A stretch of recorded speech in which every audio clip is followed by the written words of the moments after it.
Pessoal, funções essenciais da Justiça, tá? 4 funções. Ministério Público, a advocacia pública, a advocacia privada, tá? A única profissão alçada a nível constitucional e a nossa Defensoria Pública. Historicamente, nós tínhamos apenas o Ministério Público, que exercia aí função de tudo que você pudesse imaginar. Até a assessoria da própria União era feita pelo Ministério Público. A Defensoria Pública não existia, foi criada agora em 88, tanto que nós temos estados aí que vieram instituir a Defensoria Pública em 2013, 2014, para vocês verem como é uma carreira muito nova, né? A advocacia pública antigamente era exercida pelo Ministério Público e acabou sendo criada aí uma carreira específica para ela.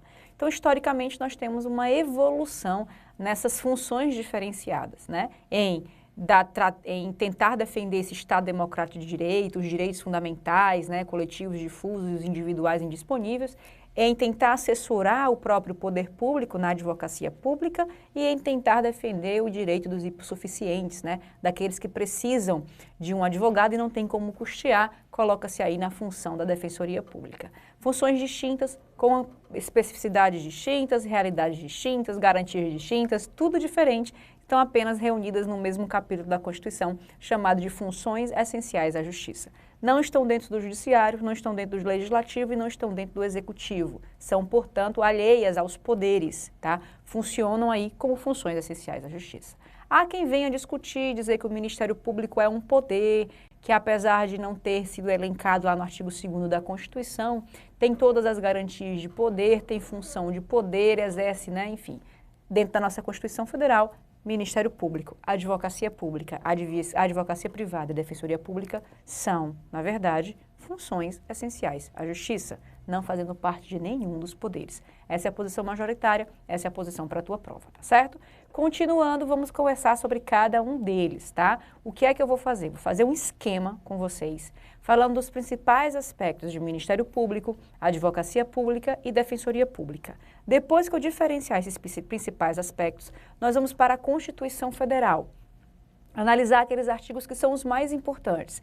Aqueles que não têm tanta incidência na prova, eu vou passar como dever de casa para você ler a Constituição sozinho, né, olhando para ele. O que precisar ser explicado, você vai vir aqui comigo e eu vou aqui de mão dadas com vocês trabalhar com essas funções essenciais da Justiça, ok? Então, acompanha aqui comigo, tá? Vamos falar de Ministério Público, Advocacia Pública e Defensoria Pública, tá? A CNI, a Advocacia Privada, não vou falar sobre ela, porque nós não temos muita coisa para falar sobre ela. Nós temos um artigo na Constituição Federal que eu vou ler com vocês e mostrar aquilo que é mais importante. Diferenciar mesmo estrutura, carreira, chefia e finalidades.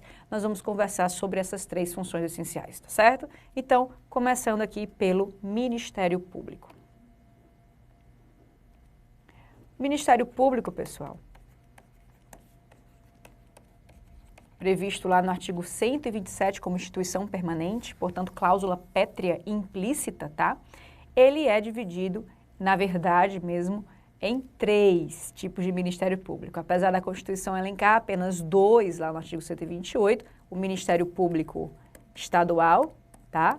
O nosso Ministério Público Estadual e o Ministério Público da União, o MPU, nós temos aqui uma figura diferenciada, que é o Ministério Público junto aos tribunais de contas, tá? Que não vão ter a mesma estrutura e organização do MPE e do MPU, mas que vão ter aí uma função essencial dentro dos tribunais de contas.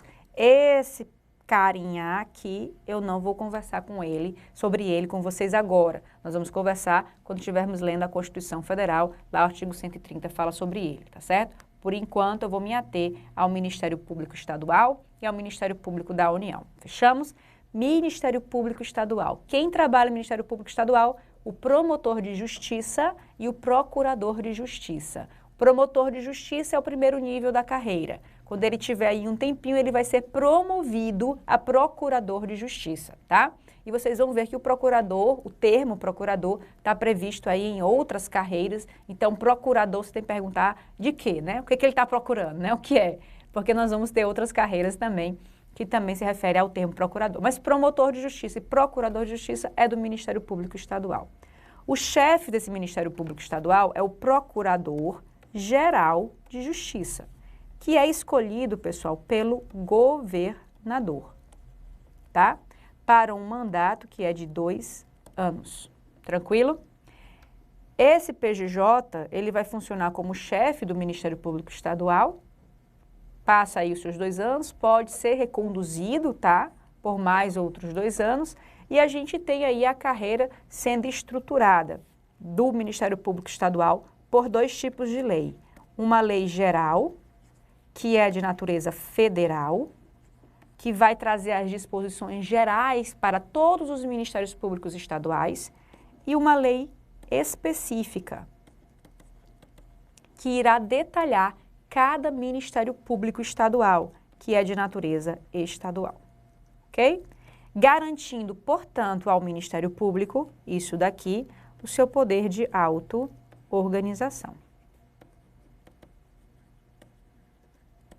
Tranquilo? Estou lá no Ministério Público Estadual. O Ministério Público da União, ele é um pouco diferente. Enquanto que o Ministério Público Estadual vai definir como que ele funciona, quem que fica responsável pela área tal, pelo assunto tal, pela matéria tal, quais são os órgãos que o compõem, nananana, o Ministério Público da União ele vem um pouco mais detalhado. A Constituição já fala de cara que o Ministério Público da União é formado pelo Ministério Público Federal, pelo Ministério Público do Trabalho, pelo Ministério Público Militar e pelo Ministério Público do Distrito Federal e Territórios, ok? O chefe do Ministério Público da União é o chamado Procurador-Geral da República, que é escolhido pelo Presidente da República para um mandado de 2 anos, que pode ter infinitas reconduções. Não tem uma limitação aí de 2 mais 2 mais 2 mais 2 mais 2, tá? Mais de 2 anos em 2 anos. Esse PGR, junto também com o PGJ, para serem escolhidos, eles têm que ser aprovados pelo Poder Legislativo competente. O PGJ pela Assembleia Legislativa e o PGR pelo Senado Federal, tá? A destituição do PGR, como a destituição do PGJ no curso do mandato, ou seja, durante esses 2 anos, também precisa ser aprovado pelo Legislativo competente. Tranquilo? Outro detalhe. Esse PGR, ele vai ser chefe do Ministério Público Federal, tá? Ele é chefe do Ministério Público Federal. Ao mesmo tempo que ele é chefe do MPU, ele é chefe do MPF e ele também tem uma função de escolher o chefe do MPT dentre os membros da carreira do MPT e o chefe do MPM dentre os membros da carreira do MPM. Vejam só que ele não chefia ele chefia o MPU como um todo. Então, o MPF tem um mesmo chefe, PGR, que vai chefiar tanto a instituição total, MPU, como a carreira do MPF. O MPT e o MPM vão ter 2 chefes, um chefe geral, que é o PGR, e um chefe específico, tá, da carreira, que vai ser escolhido pelo próprio PGR, tá? Então, eu tenho um chefe para o MPT e um chefe para o MPM, que acumula aí as suas funções de chefia junto com o PGR. Já o MP do DF vai ser aí um pouquinho diferente.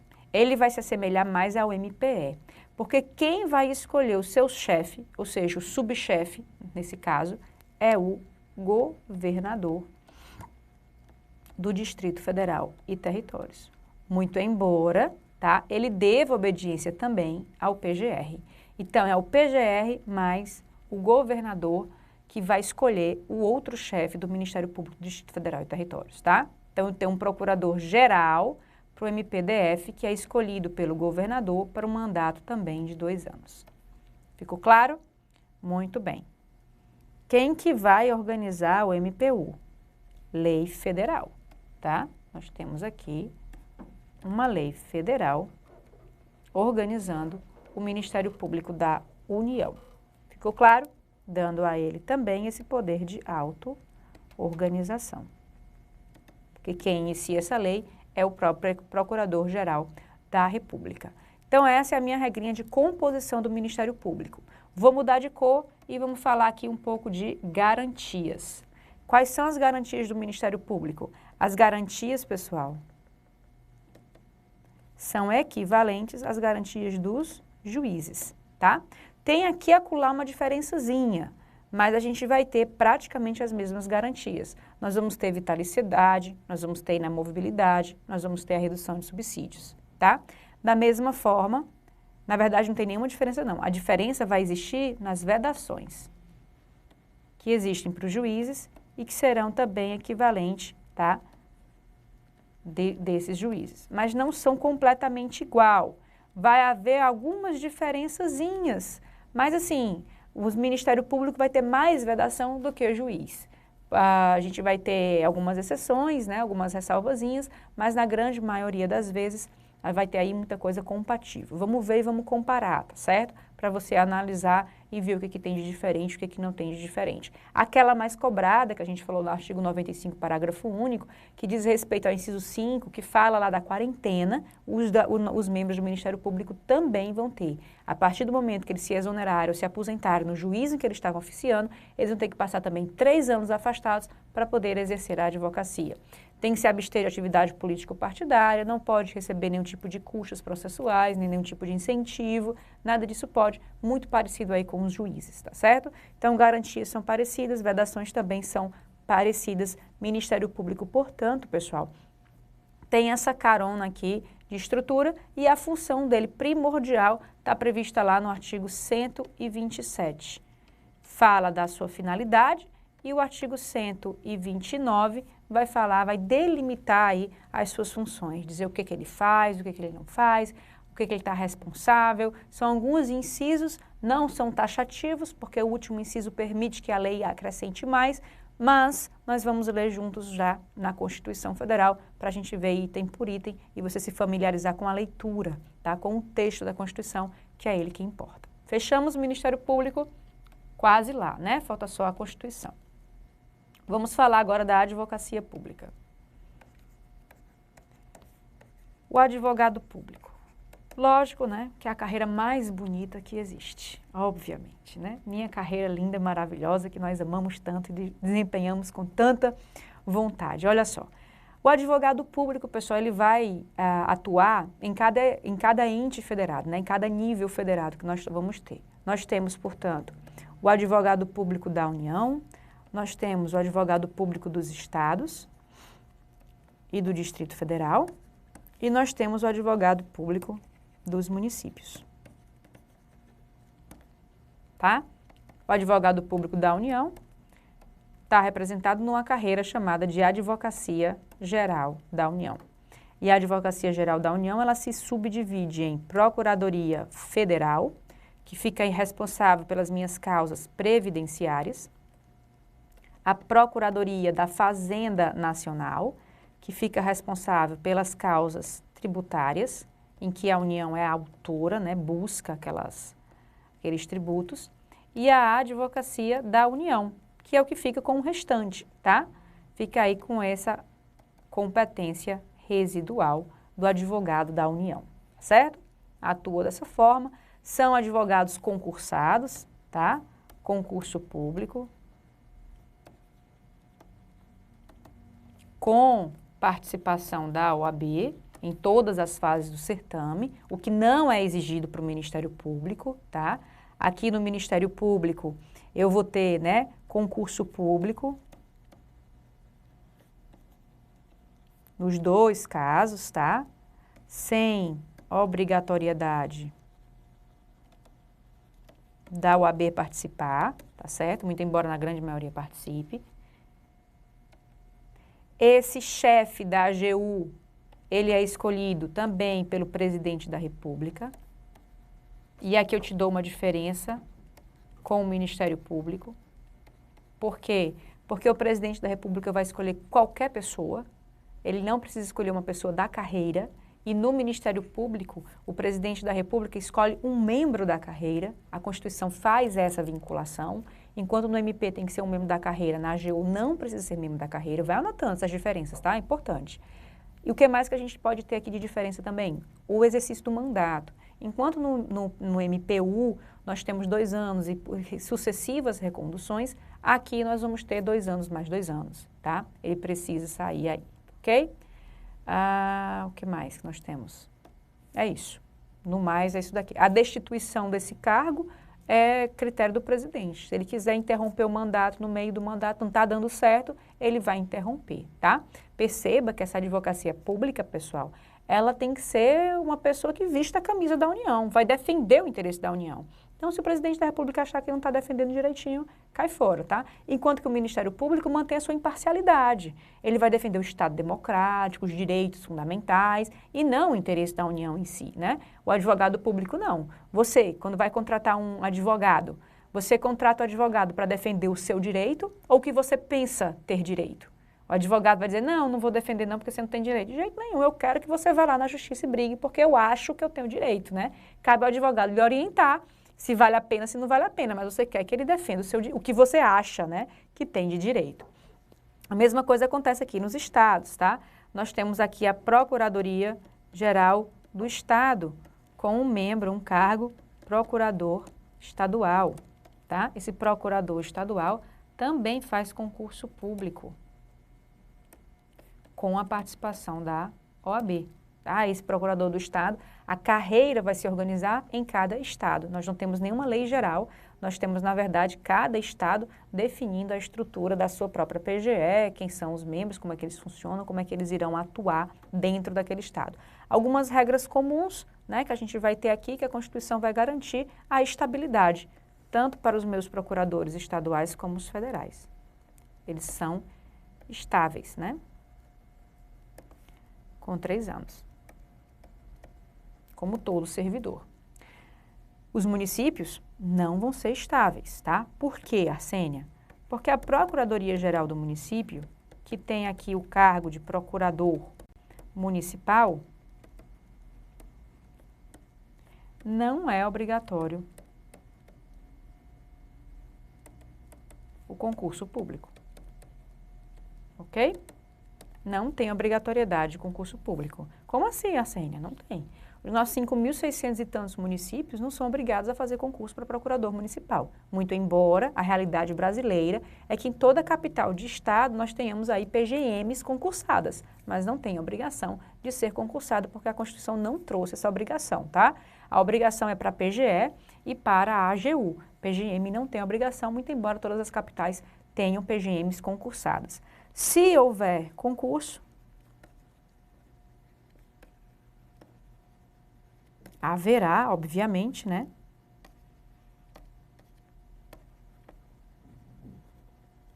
Então, havendo concurso, tem aí estabilidade, ok?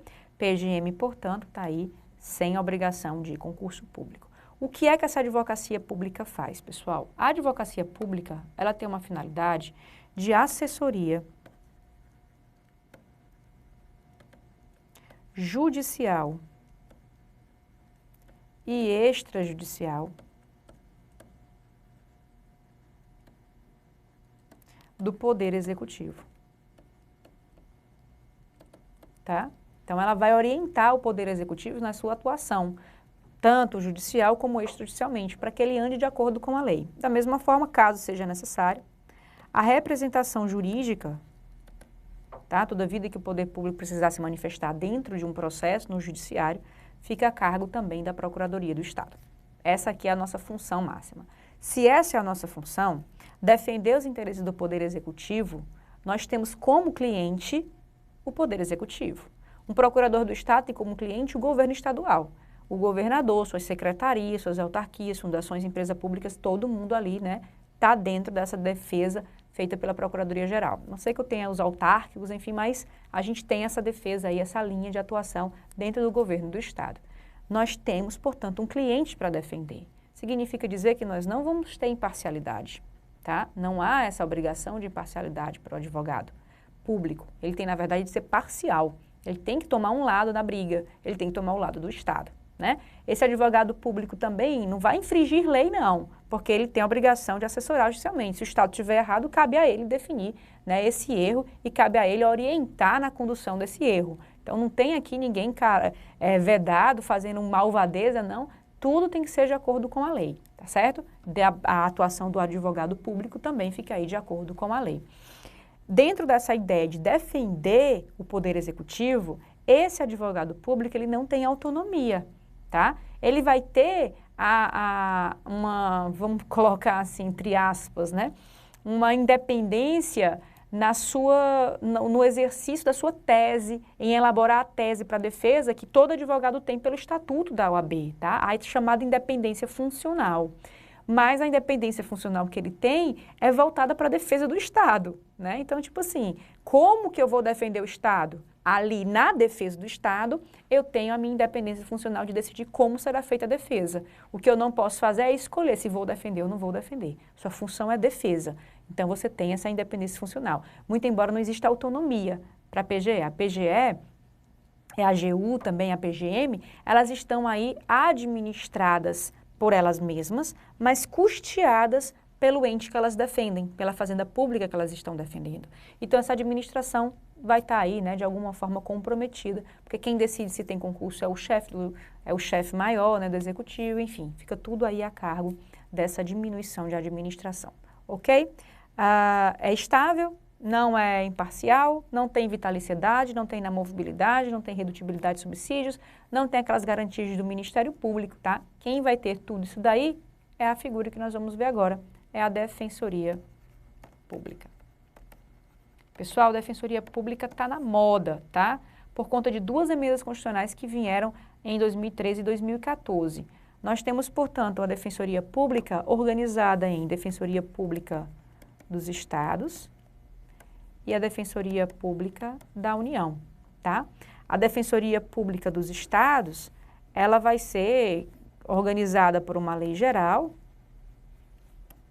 e por uma lei específica, da mesma forma como acontece essa lei geral federal e essa lei específica estadual, tá? Nós temos um chefe do poder da Defensoria Pública escolhido também pelo governador, tá? Toda essa regrinha muito parecida, essa estrutura de chefia e de organização, muito parecida com o Ministério Público, tá, estadual. Essa Defensoria Pública estadual, ela tem aí uma autonomia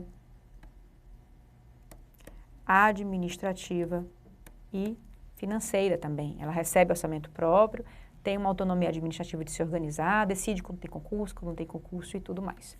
A DPU, ao contrário do MPU, não tem divisão interna. Muito embora ela vá atuar nas mesmas áreas que o MPU atua. Vai atuar na Justiça Federal, vai atuar na Justiça Militar, na Justiça Trabalhista, tá? E ela agora não atua mais no Distrito Federal. O Distrito Federal e Territórios agora tem uma defensoria própria, específica. A DPU, portanto, ela atua, tá, na Justiça Federal. É uma observação que a gente tem que fazer. Justiça Federal, Justiça Trabalhista, Justiça Militar Federal, tá? É a federal. E lá no Distrito Federal e Territórios, ai meu Deus, no Distrito Federal e Territórios, quem atua é a Defensoria Pública do Distrito Federal e Territórios, tá? Carreira nova aí, que vai ser agora mantida pelo próprio Distrito Federal e Territórios, ok? Sai aí do âmbito da DPU justamente para poder atuar propriamente organizada pelo próprio Distrito Federal e Territórios, enquanto que a MPU continua organizada no âmbito, tá, da União, ok? Muito bem.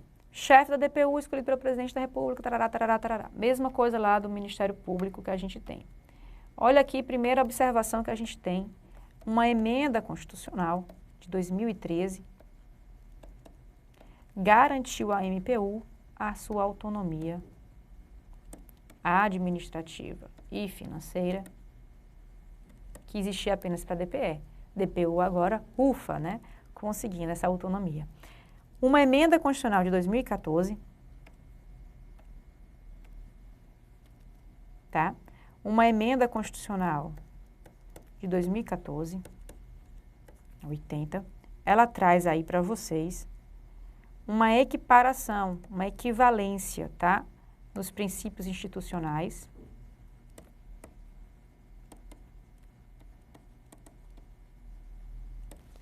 do Ministério Público, a ideia, né, da unidade, da independência funcional. E ela traz também uma finalidade mais ampla para a Defensoria Pública.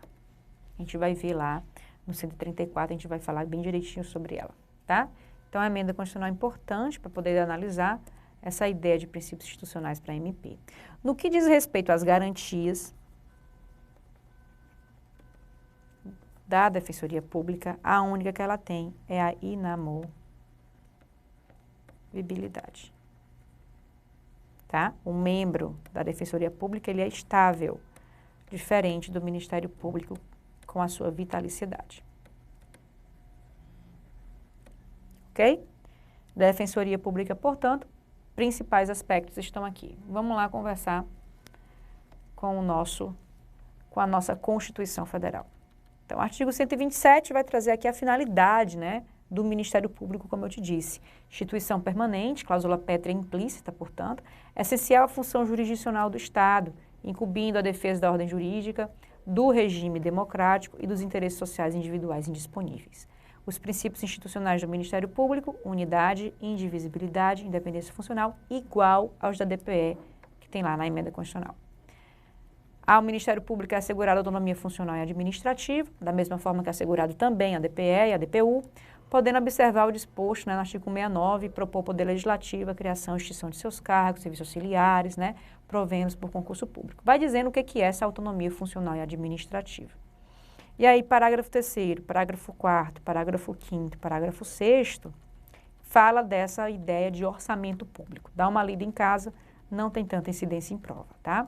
Aí, artigo 128 vai falar que o Ministério Público abrange o Ministério Público da União e o Ministério Público dos Estados. Então, a princípio, a gente pensa no Ministério Público como duas carreiras, União e Estados. Lembrando que eu te falei que eu tenho o Ministério Público dos Tribunais de Contas, tá? Que é uma carreirazinha meia capenga, tá ali meio de ladinho. Ai, meu Deus, o povo do Tribunal de Contas dos Estados. Mas, né, não está aqui elencado no 128 e não vai ter as mesmas garantias, a mesma autonomia que esses outros ministérios públicos vão ter. Mas há uma função importantíssima no que diz respeito ao controle de contas dos estados, né? Hoje aí tão questionado. Parágrafo 1º. O Ministério Público da União tem por chefe o Procurador-Geral da República, nomeado pelo presidente, como eu te falei, dentre integrantes da carreira, maiores de 35, após a aprovação de seu nome pela maioria absoluta do Senado, para mandato de 2 anos, permitida a recondução, ou seja, não limito, tá? Destituição, por iniciativa do presidente, tem que ser precedida a autorização do Senado Federal, como nós também já vimos. O Ministério Público dos Estados e do Distrito Federal e Territórios. Olha só, a Constituição fala que o do Distrito Federal e Territórios faz parte do MPU, mas traz uma regra aqui junto com o Ministério Público dos Estados. Formam lista tríplice dentre integrantes da carreira, na forma da lei respectiva, para a escolha do seu procurador-geral, que vai ser nomeado pelo chefe do Poder Executivo. Então, o Procurador-Geral dos Estados e o Procurador-Geral do Distrito Federal, tá? Ele vai ser chefe aí, escolhido pelo Poder Executivo do Distrito Federal e Poder Executivo dos Estados. O Presidente da República não entra nessa escolha, ok? Procurador-Geral nos Estados, do Distrito Federal e Territórios vão ser destituídos também por deliberação por maioria absoluta do seu Legislativo. E aí, leis complementares da União dos Estados, né? Vão garantir aí esses respectivos, a organização, a atribuição, enfim, de cada Ministério Público. Com as seguintes garantias, que a gente já viu, né? Igual a dos juízes, e as seguintes vedações. Então, aqui as vedações. Igual a do juiz, ó, acrescentando honorários, exercer a advocacia que não tem lá nos juízes, na Constituição, mas a gente vê lá no final da Constituição que vai ter, participar de sociedade, também tem lá para os juízes, ainda que a disponibilidade, a função de magistério está ressalvada, também está, atividade partidária também está, receber a qualquer título ou pretexto, a linha F também igual a dos juízes. E aí a nossa quarentena aqui no parágrafo 6º. E as funções, pessoal, olha só. Promover privativamente a ação penal pública na forma da lei, zelar pelo efetivo respeito dos poderes públicos dos serviços de relevância pública aos direitos assegurados nessa Constituição, promovendo as medidas necessárias à sua garantia. A ação penal pública, portanto, de forma privativa, tá?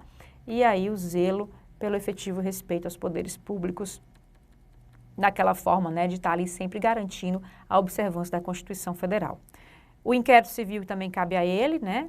E a ação civil pública também, mas não é exclusiva, nós vamos ver mais na frente que outros membros também podem exercer, essa ação civil pública para a proteção desse pessoal aqui, muito embora a lei de ação civil pública dê uma aumentada, né, nesses objetos. Promover a ação de inconstitucionalidade ou representação para fins de intervenção da União. Só ele pode fazer isso, né? E é o Procurador-Geral da República.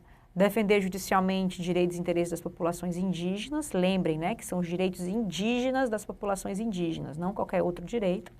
Expedir notificação dos procedimentos administrativos de sua competência, requisitando informações e documentos para instituí-los na forma da lei complementar respectiva, né, aquele pedido de informação que o Ministério Público faz. Controle externo da atividade policial, não tem subordinação, tá? É apenas um controle para poder saber fiscalizar como é que a coisa está sendo funcionada, né? Requisitar diligências investigatórias, instauração de inquérito policial, indicando fundamento jurídico nas manifestações processuais e outras funções que a lei vier estabelecer, como eu te falei, cláusula aberta, né? A legitimação para a ação civil, que a gente viu aqui, né? A ação civil pública não impede a atuação de terceiros, tá? Nem na ação civil pública, nem em outras ações civis, caso ele precise entrar como substituto processual. As funções do Ministério Público só podem ser exercidas por integrantes da carreira que têm que residir na comarca, a não ser que o chefe da instituição autorize outro local de residência. E o ingresso, mediante concurso público de provas e títulos, assegurada a participação dos advogados do Brasil e sua realização, tá? Então, o Ministério Público tem a OAB participando. E o bacharel em Direito, no mínimo, 3 anos de atividade jurídica nas nomeações de ordem da classificação. Então, no MP, a OAB participa obrigatoriamente. Na advocacia pública, ela não precisa participar, tá? Vejam aí direitinho essa diferença que a gente já falou. Espera aí que eu tô lembrando que aqui eu botei como se a OAB participasse, né? Vamos corrigir. Espera aí. Foi, ó. É sem a OAB, tá, pessoal? A OAB tá lá no MP. Desculpem aí fazer a confusão na cabeça de vocês. Sem a OAB, portanto. E aqui, ó, tá? Com a OAB. Corrijam, por favor. Com a OAB, tá? Então, a OAB para Ministério Público e sem a OAB para Advocacia Pública. Pronto. Aplique-se ao Ministério Público no que couber o artigo 93, né? O Estatuto da Magistratura e seus princípios que estão lá. A distribuição vai ter que ser também imediata, como acontece no Judiciário. E está aqui o artigo 130, que fala do Tribunal de Contas, tá? Junto aos membros do Ministério Público. Vou falar com ele na próxima aula e a gente emenda aí com o Conselho Nacional de Justiça, Defensoria Pública e a matéria nova que vem aí, que é a próxima aula, 10 minutinhos para a gente terminar isso daqui, ok? Até já já.